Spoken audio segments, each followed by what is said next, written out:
अस्सलाम वालेकुम। Geometrical isomerism, isomerism को हमने स्टार्ट किया हुआ था। आइसोमरिज्म की बेसिकली दो टाइप थी। आइसोमरिज्म दो टाइप से, एक था हमारे पास स्ट्रक्चरल आइसोमरिज्म, स्ट्रक्चरल आइसोमरिज्म जो कि हमने प्रीवियस लेक्चर के अंदर पूरी डिटेल के साथ डिस्कस कर लिया है।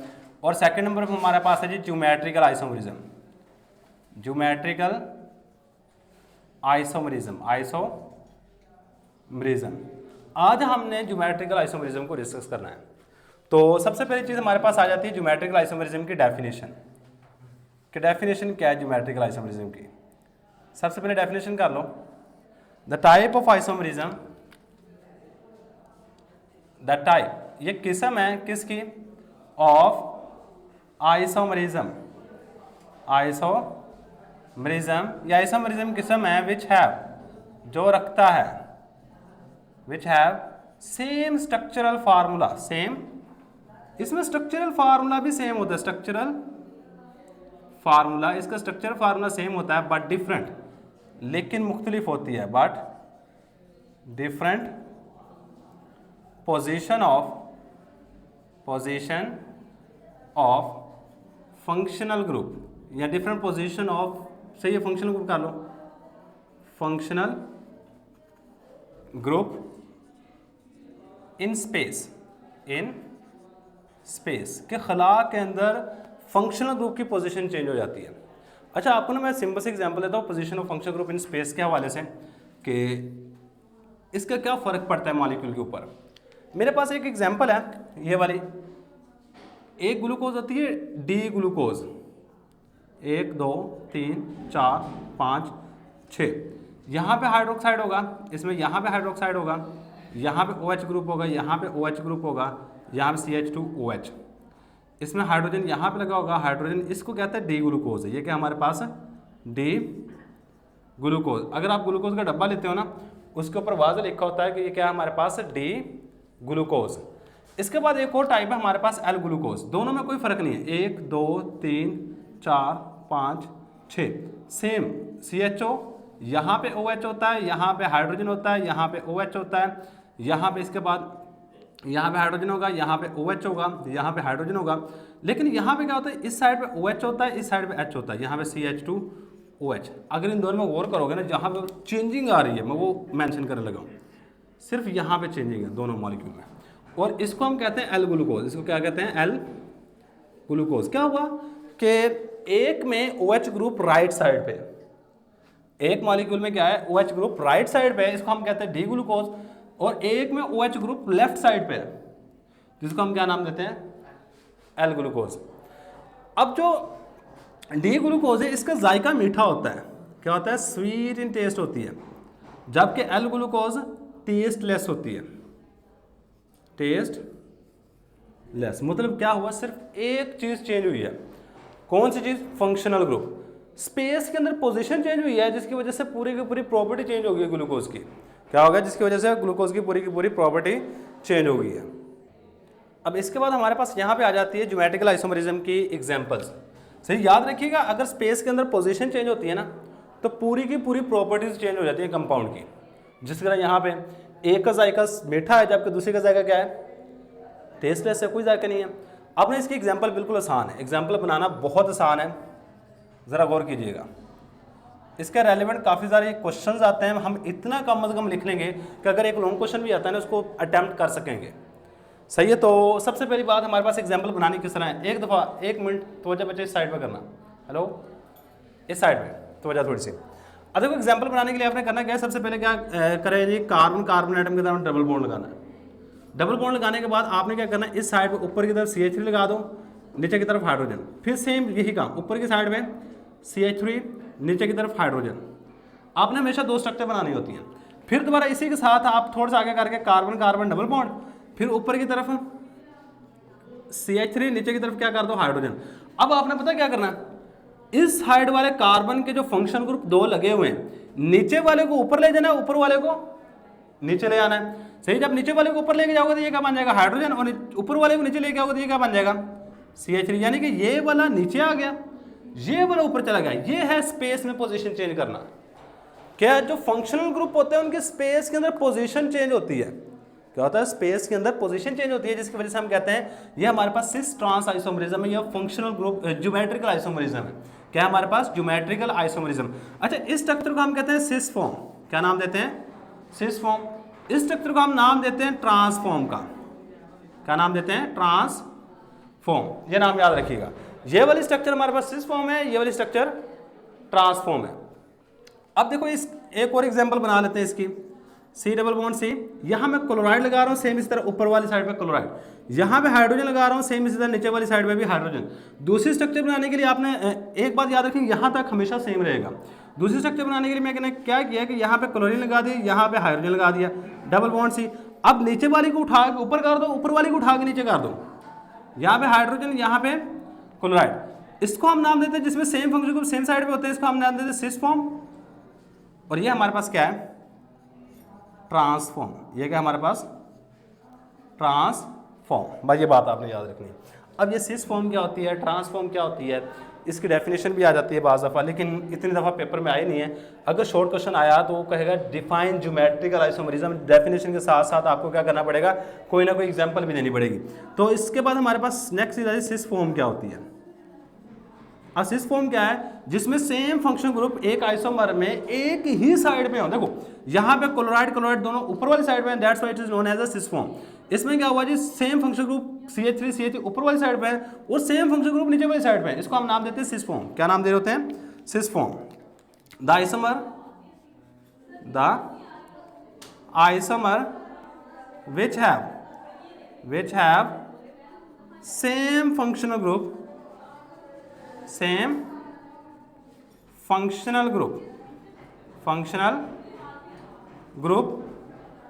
on the same side, इसको हम नाम देते इज कॉल्ड सिस फॉर्म। ये क्या हमारे पास सिस फॉर्म है। सिस फॉर्म क्या होती है, जिसमें same function group same side पे मौजूद हो। क्या हो, same function group same side पे हो, इसको हम नाम देते हैं सिस फॉर्म। इसके बाद ट्रांसफॉर्म में आ जाओ। क्या नेक्स्ट हमारे पास, ट्रांसफॉर्म। अब ट्रांसफॉर्म में जरा गौर करो, ट्रांसफॉर्म क्या होती है हमारे पास, जिसमें सेम फंक्शन ग्रुप, देखो ये वाला सेम फंक्शन ग्रुप है CH3, ये वाला सेम फंक्शन ग्रुप है, दोनों ऑपोजिट साइड पे चले जाएं, मुख्तलिफ सिमतों में चले जाएं, इसको हम नाम देते हैं ट्रांसफॉर्म। क्या नाम देते हैं, ट्रांसफॉर्म। तो ट्रांसफॉर्म क्या होगी, द आइसोमर ऐसा आइसोमर विच हैव, जो रखे, विच हैव सेम फंक्शनल ग्रुप, जिसमें सेम फंक्शनल ग्रुप हो ऑन डिफरेंट साइड, मुख्तलिफ साइडों पर मौजूद हो, इसको हम नाम दे रहे होते हैं इज कॉल्ड ट्रांसफॉर्म। इसको हम ट्रांसफॉर्म का नाम दे रहे होते हैं। तो ये बच्चे दो बातें याद रखेंगे, सिस फॉर्म क्या होती है, जिसमें same function group same side पे हो, ट्रांसफॉर्म क्या होगी, जिसमें same function group opposite side पे हो, एक ऊपर हो तो दूसरा नीचे हो।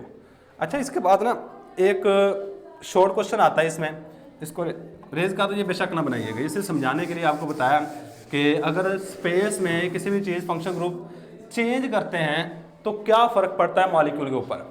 अब इसके बाद एक क्वेश्चन आता है, वो कहता है write down the conditions, write down the conditions लिख दो of geometrical isomerism. Geometrical isomerism की कंडीशन लिख दो। देखो बच्चे एक मिनट इस साइड पे थोड़ा सा देखिएगा। देखो ज्योमेट्रिकल आइसोमरिज्म शो करने के लिए सबसे पहली बात का कार्बन एटम के दरम्यान में कौन सा बॉन्ड होना चाहिए, डबल बॉन्ड। पहली कंडीशन ये है कि ज्योमेट्रिकल आइसोमरिज्म के लिए कार्बन एटम के दरम्यान में हमेशा कौन सा बॉन्ड होना चाहिए, डबल बॉन्ड। अब इसके बाद सेम कार्बन, देखो ये वाला एक कार्बन है ना, ये कार्बन, इस कार्बन पे हमेशा दो मुख्तलिफ फंक्शनल ग्रुप लगे होने चाहिए या दो मुख्तलिफ ग्रुप लगे होने चाहिए। ऐसा क्यों है, देखो अगर मैं इसको भी हटा के यहाँ पे हाइड्रोजन लगा दूँ, मैं दोबारा इसको उल्टा के यहाँ पे लिखूँ तो यहाँ पे भी नीचे क्या आ जाएगा, हाइड्रोजन। अब देखो मैंने स्ट्रक्चर यहाँ पे कार्बन को उल्टा के तो लिखा है, लेकिन दोबारा फिर ये दोनों सेम बन रहे हैं। देखो इसको उठा के इसको ऊपर रखोगे, सेम हमारे पास चीज़ है। सही है। इसके ऊपर भी हाइड्रोजन है, इसके ऊपर भी हाइड्रोजन है, इसके नीचे भी हाइड्रोजन है, नीचे भी हाइड्रोजन है, इसके ऊपर भी CH3 है, इसके ऊपर भी CH3 है, इसके कार्बन के नीचे भी हाइड्रोजन है, इस कार्बन के नीचे भी हाइड्रोजन है। मतलब चेंजिंग कुछ भी नहीं आई, तो ये आइसोमर नहीं होता।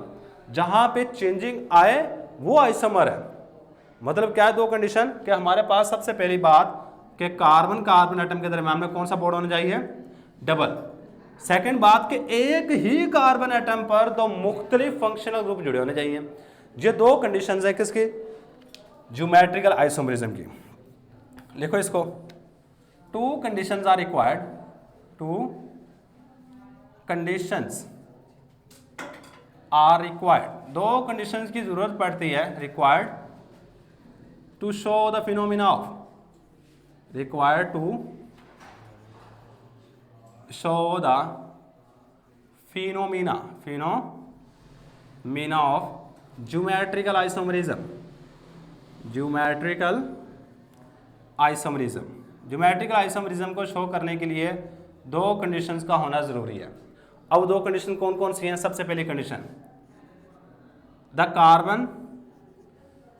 the two carbon atoms should have double bond, yeah, double bond should be present, the double bond should be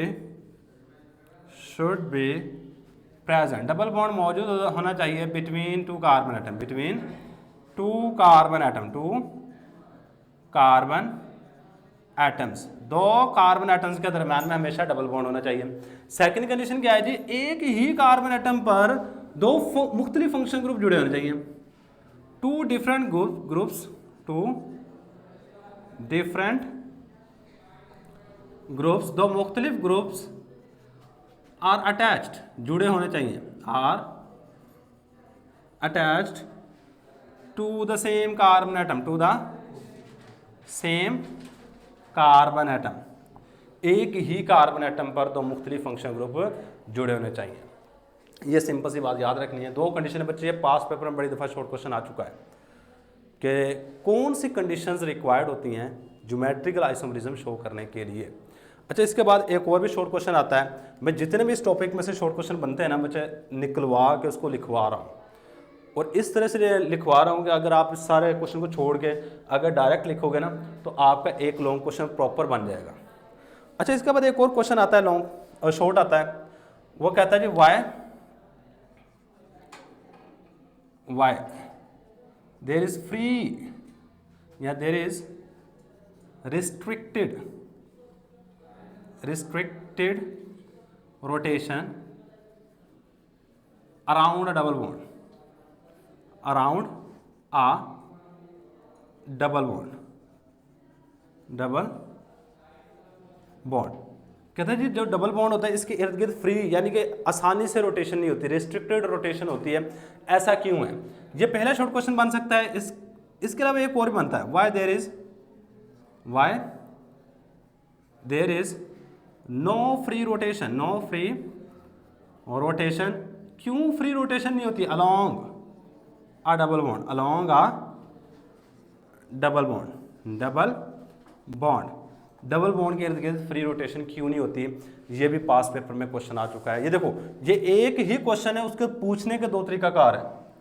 एक ही क्वेश्चन है, पूछने के दो तरीकाकार है। भाई ये बात याद रखिए। सबसे पहली बात कि डबल बॉन्ड किस तरह बनता है और सिंगल बॉन्ड किस तरह बनता है, जरा गौर कीजिएगा। आपने ना हाइब्रिडाइजेशन पढ़ी है। हाइब्रिडाइजेशन में ये कहता है कि सिंगल बॉन्ड इस तरह बनता है, ये एक हाइब्रिड ऑर्बिटल है इस तरह, और ये हमारे पास एक ऑर्बिटल है, ये इस तरह आपस में ओवरलैप होते हैं। और ये हमारे पास क्या है जी? Single bond. ये क्या हमारे पास सिंगल बॉन्ड में ये सिचुएशन होती है कि एक ही लाइन में आके जुड़ रहे होते हैं दो ऑर्बिटल। इसको हम कहते हैं लाइन वाइज ओवरलैप। क्या कहते हैं?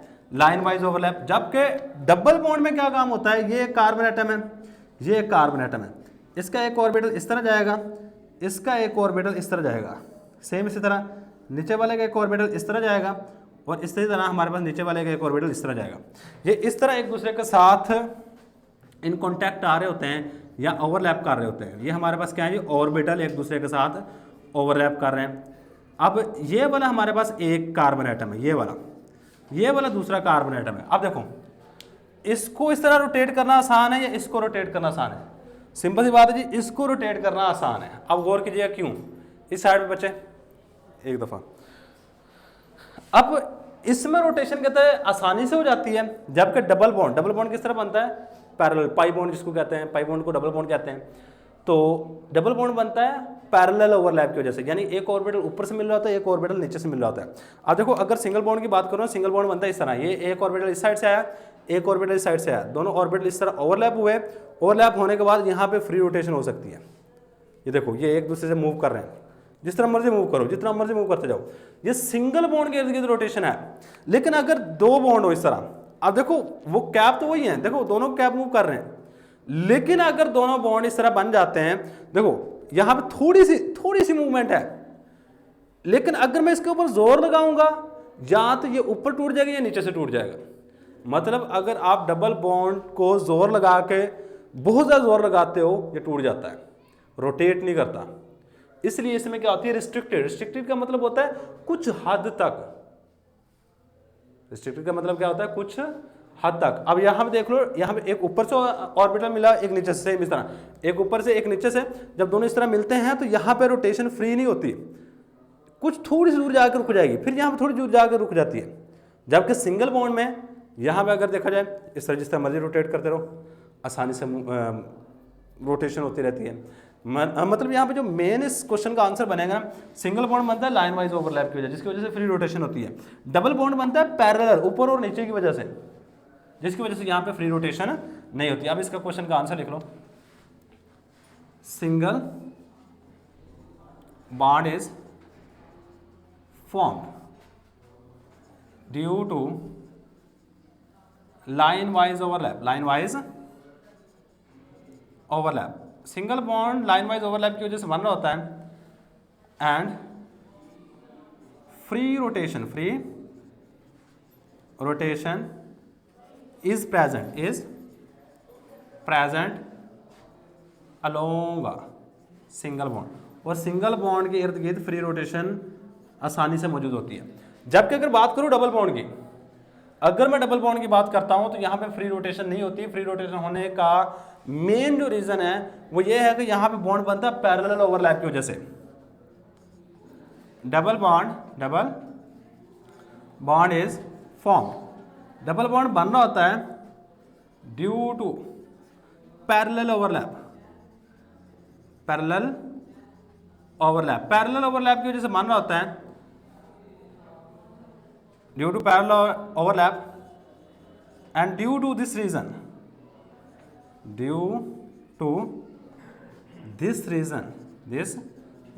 इस वजह की बुनियाद पर, due to this reason there is no free rotation, यहां पे फ्री रोटेशन नहीं होती, किसमें, अलोंग अ डबल बॉन्ड। और बच्चे नीचे आपने डायग्राम लाजमी बना देनी है, क्योंकि आपकी बुक में अगर देखा जाए ना डायग्राम नहीं बनी हुई, क्योंकि 2 नंबर लेने के लिए कुछ ना कुछ तो लिखना पड़ता है, कम से कम हाफ पेज होना चाहिए, फिर जाकर आपको 2 नंबर मिलेंगे। तो उसके लिए आपको ये सारे का सारा लिखना पड़ेगा। तो बच्चे ये था जी हमारे पास ज्योमेट्रिकल आइसोमेरिज्म, मेनली जो चीज़ है बच्चे वो डेफिनेशन है, और ये वाले 2 क्वेश्चन हैं। ये अगर याद कर सकिए, कभी भी पेपर में नहीं आया, what is cis form, what is transform, इस तरह क्वेश्चन में पेपर नहीं पूछता। तो मेनली जो चीज़ है ना वो यही है, सिस फॉर्म क्या होती है, ट्रांसफॉर्म क्या होती है, ज्योमेट्रिकल आइसोमेरिज्म है क्या, ये हमारे पास सारे का सारा आइसोमेरिज्म खत्म हो गया है। और इस टॉपिक को याद रखिए, अमूमन शॉर्ट क्वेश्चन में आता है, किस में आता है, अमूमन शॉर्ट क्वेश्चन में आ रहा होता है। तो यही बच्चे हमारे पास आज का लेक्चर। थैंक्स फॉर वॉचिंग, अल्लाह हाफिज़।